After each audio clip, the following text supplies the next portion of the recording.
Crystal Palace have just won their first ever major trophy as a football club, and yet the conversation is more about VAR and referees than such a triumph. So let's have a little look at why and do a post-match analysis of the referee decisions as well as this historic night for Crystal Palace. So to kick things off with the basics, Palace win 1-0 against Man City at Wembley in front of 80-odd thousand fans in attendance with a relatively early goal. Eze sweeping home a cross put in from the right-hand side by Munoz after some hold-up play by Mateta. A really good goal from Palace, starting from their goalkeeper and progressing all the way up the pitch. It was fantastic. They don't even normally utilise goalkeeper in their build-up play this season, but we'll talk more about Dean Henderson in a little bit. Because we look at the momentum graph, and this basically shows you who is on top throughout the game, who's in the more dangerous areas. Like, if you're in the final third of your opponent's box and stuff like that, the momentum graph is going to be massively in your favour, especially if you're having shots and shots on target. So you can see at the start of the game, it's all Man City right here. And then Palace pop up. First shot. Pow! We get that goal. And then you see a lot more Man City, but nowhere near as much of a threat as they were at the very beginning of the game. But about 10 minutes after the goal, we get to this incident. The non-handball by Dean Henderson. So the ball is played forward long by Gvardiol, and Haaland runs in behind the last defenders and is in on goal, really. Henderson has to come out of his box and try and close the gap between himself and Haaland. Unfortunately, the ball isn't quite going to reach the box, and so he has to reach out and swipe at the ball to take it away from Haaland's foot. Otherwise, he's very simply already in the motion of controlling the ball past the keeper, and he's got to tap into an empty net to make it 1-1. VAR look at said incident, and somehow Henderson gets away with this, and the reasoning is kind of bizarre. So they say that Henderson was not denying a goal-scoring opportunity because the ball was going away from the goal. If you look at the replay and see the direction that the ball was going in before Henderson touched it, that isn't really the case. Haaland is very clearly about to control it and go past the goalkeeper. It's not as if he's on the touchline. The only reason why the ball goes really far wide is because of Henderson's intervention, where he claws the ball away from Haaland's foot. Okay, is that a problem? Well, not normally. A goalkeeper is fine to come out and claim the ball when it's a one-on-one. But he's outside the box. And so it is denying a goal-scoring opportunity because he's the one that's made it happen, right? But he's done it illegally. He's done it with his hand. There are worryingly, a lot of people online that are saying that this is not a handball because his feet are in the box. That's not the rule. It's simply not the rule. So one of two things has happened here. Either it is Dogzo against Henderson coming up against Haaland there, or even if somehow, by the logic of it going sideways and away from the goal, they're saying he didn't deny goal-scoring opportunity, it's a deliberate handball, which is a red card. It's actually both at the same time, and yet somehow he's got away with it. And unfortunately, this incident alone ruins the rest of the game because a blatant error has happened and it has a huge effect. Because nobody knows what would have happened. 10 men Palace, you would have had to bring on a different goalkeeper, take off an outfield player, and you've got to defend a 1-0 lead for the remaining, 70 minutes of this match. Every single pundit, every journalist is looking at this and saying, how on earth has he not been sent off here? And yet somehow, the few officials in charge have decided that it isn't a red. Genuinely, the question is it because it's a cup final and we're 25 minutes into the game? If Palace were 3-0 up and it was the 90th minute, would they have sent him off? There is a world where the answer is yes, and that is horrible because the magnitude of the game, the time of the incident should have no effect on these decisions, but potentially it has. And there's also a scenario where this red card for Henderson would have been irrelevant, right? Or non-red card for Henderson would have been irrelevant because maybe Palace were on top for the rest of the game. They had 20 shots at City's goal and City only had 2. So it wouldn't really have mattered that much. However, Henderson was really, really good. And he made 6 saves today, including one from the following VAR incident, which was nearly equally as bad, where Bernardo Silve wins a penalty for being fouled by Tyrick Mitchell. There are 2 major errors here that happen with the VAR. As the commentator said, apparently according to the VAR, he didn't touch the ball. However, if you watch the replay, you can clearly see his toe gets a touch on the ball here. And so Bernardo Silve has tried to push the ball past Mitchell and then be able to whip it across the box, but he's toed it out of play for a corner. Not only that, Bernardo Silve doesn't even make contact with Mitchell or the other way round until he's flung himself and dropped both of his knees into Mitchell, who's already on the floor. Bernardo Silve very clearly initiates this contact. It isn't a foul. He's sort of like fallen into the player, knowing that he's tried to knock it past him and he will get contact eventually. I don't really understand why these incidents are not given as the equivalent of a dive. Because if you are flinging yourself into a player and hurling yourself to the floor before the contact happens, you are trying to cheat and con the ref, and it's exactly what happened here. Now, this incident did happen after the red card incident for Henderson.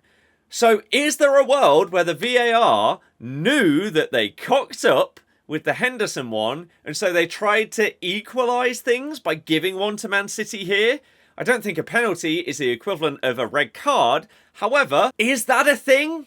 We can only guess. No one is obviously going to come out and confirm it. Yeah, we tried to make up for that incident. But all that being said, the man who should have been sent off proceeds to save the penalty.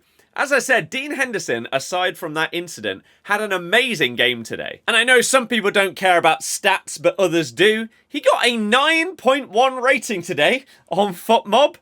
Absolutely fantastic. 6 saves, including a penalty. 1.58 expected goals faced. Keeps a clean sheet. The first keeper to keep a clean sheet, I believe, in an FA Cup final since 2010. That was Petr Cech. So he was really, really good.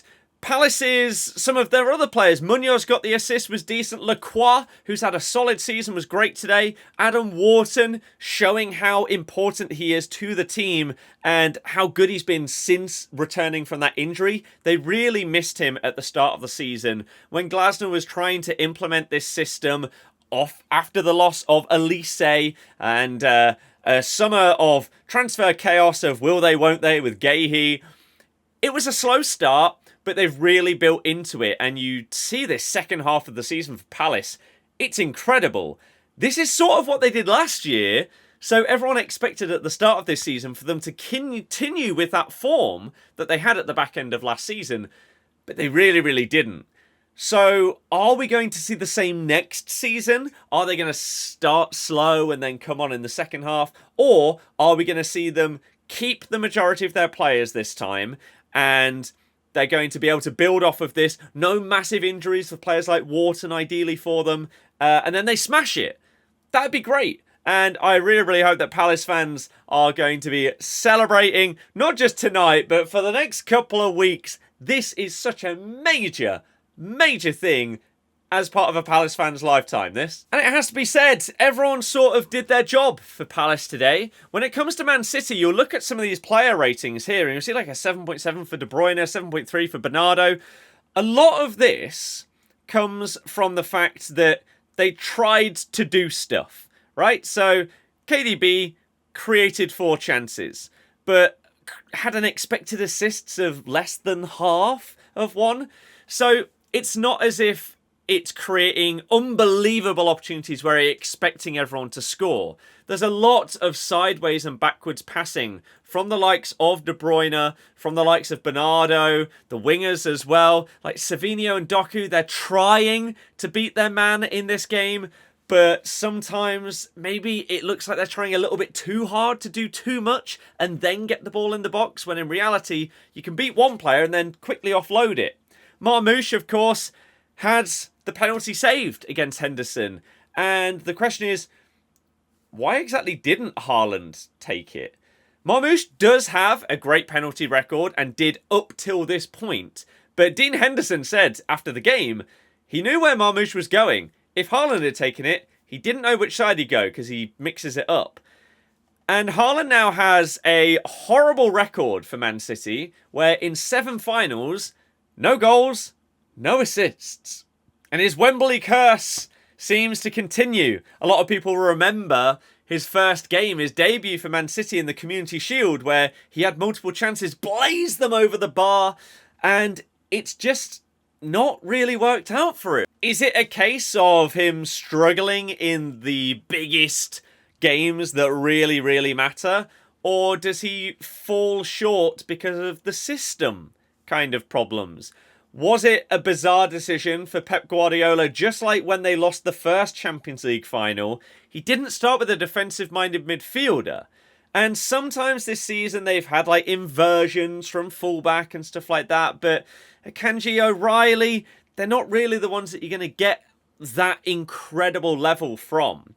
So starting Marmoush in the 10 instead of De Bruyne, or maybe even Foden, although he wasn't fantastic either, it's a real question mark, especially when Kovacic has had a pretty decent second half to the season. You've also had Mateus Nunes, who's been good at right back, but could also do that inverting role. Nico Gonzalez, who you brought in January, could have potentially played there. You've had multiple players. You brought on Ilkay Gundogan, but in the 88th minute. Questionable decision from Pep in terms of this lineup today, specifically with that midfield position. You are missing a few players, of course. Would this season have been completely different with Rodri in the squad? Who knows? But it's a real shame that such controversy takes the spotlight from what should be a bit of a fairy tale story today. It is the season of teams ending their long trophy drought. You've had Newcastle. Harry Kane has won a trophy. Bologna just won their first trophy in like 3 decades. And now Crystal Palace. So why is all the conversation having to be about VAR and officials? This is the peak of English football. The FA Cup final. This is supposed to be the best officials, referees, the best players and teams and everything like this. This is the pinnacle. So how can we have such glaring errors happen on the biggest of stages? What everybody would have wanted today, regardless of who you support and whatever, you want a really good game without any controversy, no injuries to players, a competitive fought match with a deserved victor. And unfortunately, it's just not really what we can say about today. In terms of the overall stats, of course, Man City had more expected goals. A penalty does massively help that. They had a load of shots, but as we've seen a lot of times with Man City in recent months, and even seasons at times, there are some games where they just end up shooting from 25 yards because they don't really know what else to do. I think it was the very final shot of the game was Doku shooting from outside the box and he completely missed the target. Sometimes they just seem to run out of ideas. And Palace, I mean, in Glasner's press conference, I think the last time they played against Man City, he said that if they set up in the same way, then they're going to be able to unlock that system and win. He wasn't wrong. So enjoy it, Palace fans. You're not going to give a damn about how you ended up winning the trophy. Take it from a Leicester fan. We had a controversial incident when we won our FA Cup for the first time. And that was a handball from Ayoze Perez that wasn't given. Although, because of the rules at the time, technically that would have been fine. Who gives a damn? You've won the FA Cup. Go and celebrate, have an incredible time, and hopefully for your guys' sake, this is going to be the start of the next level of Crystal Palace. You've got Europa League football. European nights under the lights are the best things about getting these kind of trophies and awards and everything. You get to experience these things that you dream of as a football fan. As I say, I've been there, I've lived it. I will never, ever forget some of these games that I've witnessed, both at home and away. Like Roma away in the Conference League semi-final is the craziest atmosphere I will probably ever experience at a Leicester game. It was on another level. And then you've had games in the Champions League against Sevilla at home. I'll never forget these things. So make the most of it. Go to as many of these games as you possibly can and have an incredible time. I wish you all the best and fair play. Congrats on winning the FA Cup. And Man City, unfortunately, go trophyless for the first time in nearly 10 years. So, the tale of two teams this season. That is going to be that. New vlog tomorrow coming for Jamie Vardy's final ever game for Leicester. I'm not ready, but that will be coming for you. And then we've got a Vardy documentary-esque video in the works for you that I really hope you're going to enjoy. Thank you very much for watching. I'll see you guys next time.